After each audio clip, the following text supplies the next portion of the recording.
Rearranging Equations video 2. So I have this equation here. I want to make r the subject of the equation. I ask myself, are there square roots and are there fractions there? There are both. So I get rid of the square root first, square both sides. When you square the square root, it drops out, and when you square the p, it becomes p squared. Now the term underneath the line is r minus q, and that has to be grouped together. So that's considered a single term, which is why I've put brackets around it. Now to get rid of the denominator. So whenever I've got a fraction, to get rid of the fraction, I need to get rid of the denominator. And the way to think about this is I've got p divided by r minus q. And whenever you bring something underneath the line across, it does the opposite of what it was previously doing.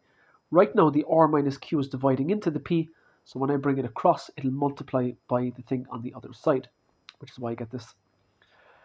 All right, multiplying by the p squared by r is p squared r, p squared by minus q is minus p squared q. And because r is the subject of the equation, I now need to rearrange it. So on this line, everything with r, which is the first term, will stay where it is, and there's a minus. This thing here is subtracting from it, so when I bring it across, it adds. Now to get r on its own, the p squared is multiplying by r, so when you bring the p squared across, it divides under, and I get that as the final answer. Now here's the last example. All right, we've got a square root, and we've got a denominator in the fraction as well. Get rid of the square root by squaring both sides.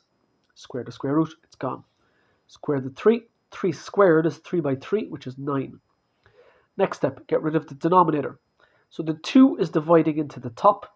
When you bring that 2 across, it needs to do the opposite of division, which is multiplication on the other side. 2 9s, 18.